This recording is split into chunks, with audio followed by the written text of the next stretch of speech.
Well, good morning and welcome to Wendy Outdoors. Today I'm going to do a review of my little SOLO LITE twig or alcohol stove. I've been using this for 2 months now and I feel confident that I can tell you what my experience is. As you can see, the SOLO LITE is very small. It's incredibly light. It comes in 2 pieces. And I'll show you the inside.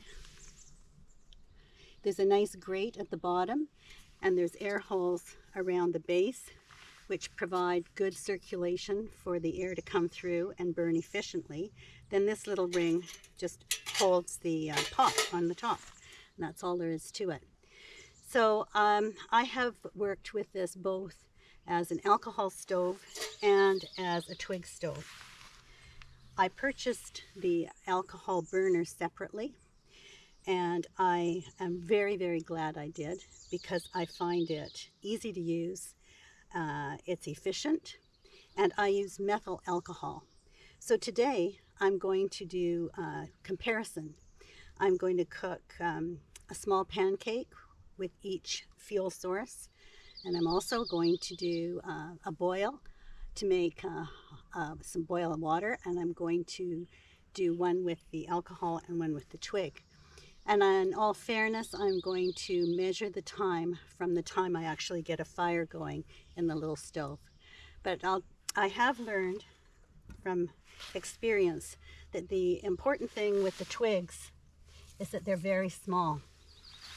Even some of these are quite big. So I've prepared some twigs. They go anywhere from here to this size, but certainly I wouldn't put anything bigger in there than that. These twigs are actually quite dry, which is fortunate that I had kept them under cover because it rained all night. So I also have shaved some cedar, and to start it I have some dryer lint and a very tiny piece of fire starter. So that's what I'm going to do, and when I get back to you, I'll have a fire going in here and I'll be ready to time the water. I'll start with the water, then I'll do the pancake, and then I'll do the same with the alcohol. So I'll see you in a few minutes, and hopefully I've got a perfect little fire going to do this experiment. Thanks for coming along, and stay with me. Okay, I've got a fire going. It's good to start. Just keep putting twigs into the side, into this little slot. I've put 300 mils of water in here to boil. And what I'm going to do is keep stoking this little fire with the twigs.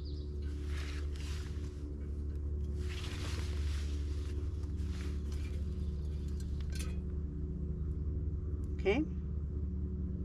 I'm going to take this off and let it get going a bit more. It is a bit tricky, there's no doubt about it, but it does work.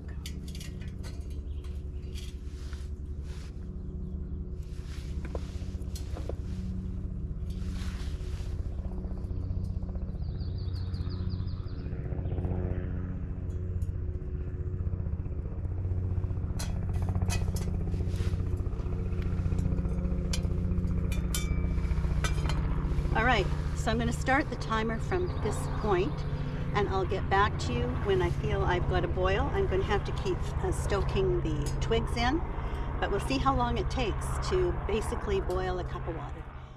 Okay. Well, my neighbor is now decided he's going to cut up some firewood with his chainsaw, and it's been 4 minutes, and I've now reached a rolling boil. I think that's pretty good. In fact, I'm pretty impressed. That was the quickest.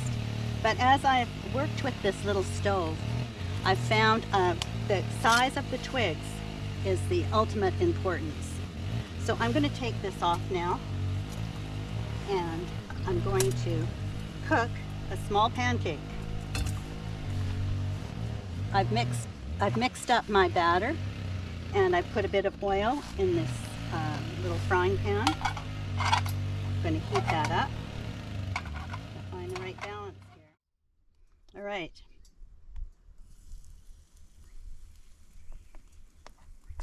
call that good.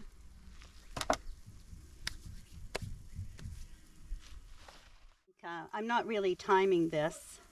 I'm more interested in quality control with the fire.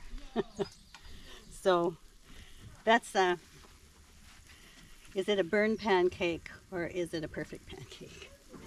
Some of that is, of course, up to the cook. The fire can only do so much. It takes a little bit of adjusting. Well, there we go.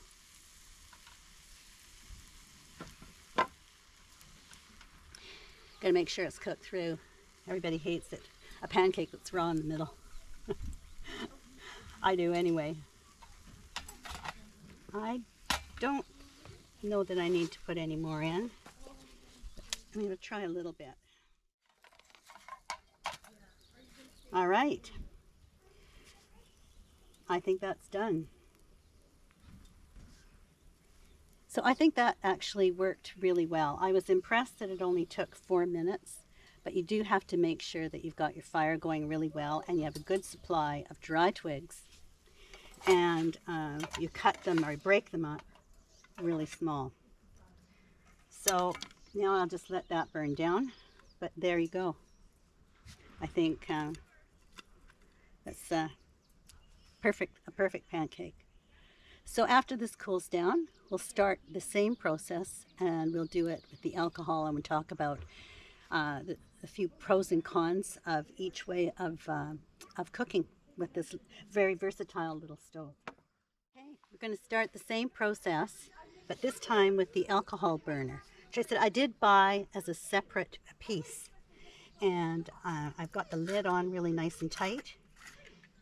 A plus is that you can fill it at home and carry enough alcohol, I found, to do a cup of tea and a pancake. And then I carry in a little bit of extra methyl alcohol in a container. And sometimes I've used it, sometimes I haven't. When I did an overnight, my solo overnight, I definitely used it. So it goes in here, like so. This on.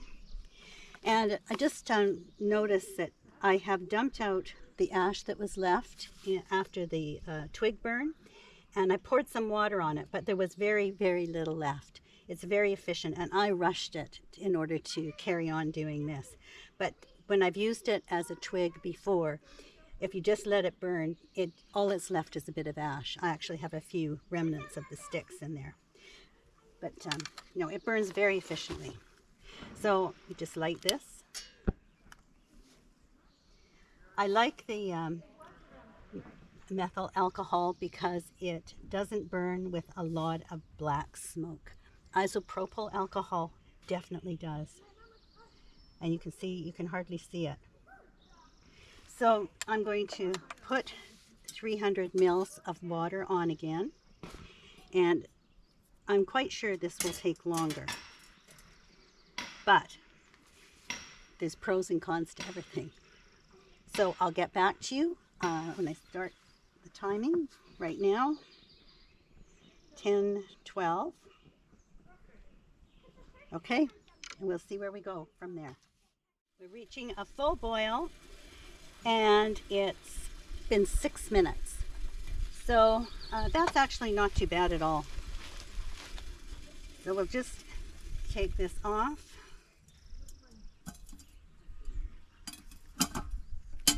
Open this up.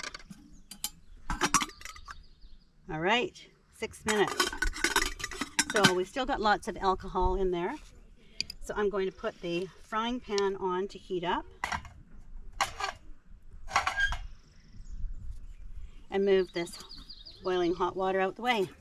All right, we'll let that heat up. Now, I think in all fairness, when you look at time, we didn't count the time that it took me to break up all the sticks and light the fire, feed the fire enough for it to be able to take the pot right away. The alcohol, of course, is an instant heat. And so I think overall, the timing, it depends on your fire making skills. The first time I did it, it took me ages because I was trying to put pieces in that were too big. So that's a live and learn, and that's why, in all fairness to the stove, you have to experiment with it for a while before you can really give it a review. So right now, I'm going to just think the pot's just about ready. I also did put a windscreen with the alcohol.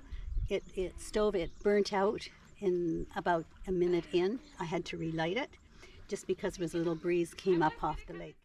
So, all right, so let's put this in.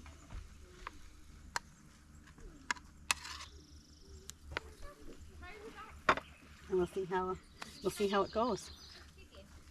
I've done this a few times, and I haven't had any problems at all. I've cooked stir fry on here, a calzone, pancake, so I know it does work. But just so that you can see, again, the cook actually has the ultimate say when it comes to controlling this. So we'll just see how this goes.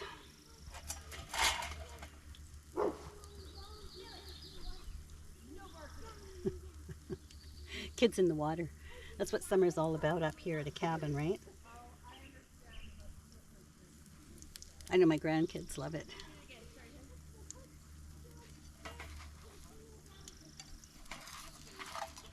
Okay, and over she goes. Whoops, not quite so perfect.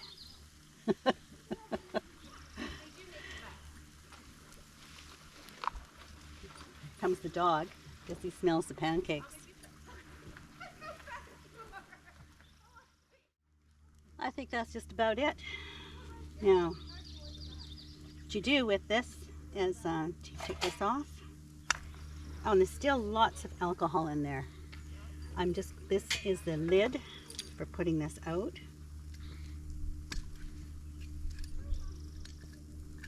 There.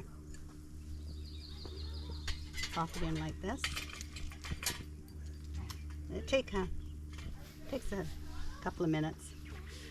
So here we have 2 pancakes, pretty much identical.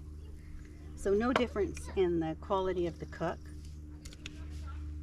The water, I think you could say, boiled fairly equally when you consider the time to make the fire. And my dog's just coming over here. He definitely wants a pancake. Bob, can you call? Harley. So what are the pros and cons? The pros of the alcohol are just is convenience. You don't have to scrounge around, and we live in a temperate rainforest here on the Pacific West Coast. Finding dry twigs isn't too hard, but some days it's just pouring rain, and if you're set up a tarp, all you have to do is light your alcohol and you're away. You want a quick cup of tea, quick cup of soup, make your quick dinner, not bother with the fire, just stay dry. On the other hand, if you have a little fire in here, you can take this off and you actually can warm your hands more easily, and you have abundance of fuel. You don't have to carry fuel. Alcohol, you have to carry the fuel in. The other thing is the pot. With the twigs, you get a black pot. Does that really matter? I don't know. With the alcohol, there's very little of that. Fortunately for the stove, it comes in a little bag, and I do have a bag that I put my billy can into. I will just take it down to the lake, wash off some of the loose soot, and pack it up. What else is important about this? I don't think the cooking is any different, and I think the portability of the stove, you just have the weight of the amount of alcohol you bring versus having to gather twigs. I think either way, this is a really good stove. This particular stove really is for 1 to 2 people. And I think this size frying pan is as big as you could really go on here safely. I think if you, especially with the Twigs, I think if you had a party of more than 2 for sure, I would opt for one of the bigger Solo stoves. They have a whole variety of them in different sizes, right up to bonfire size. But they're tremendously lightweight and take up very little space. I put this inside my billy can, and so basically it doesn't take up any more space than my pot. I'm very happy with it. I've cooked a number of meals now and numerous cups of tea and coffee, and I haven't a complaint at all. So if you're looking for a versatile small stove that you can put in your pack or take canoeing with you or kayaking, I would encourage you to have a look online and see what the prices are in your area. It varies, but I'm happy with it. So I hope this is helpful to you, and I look forward to cooking a lot more meals on my little Solo Lite stove. Thank you very much for watching, and I look forward to seeing you again on the next video.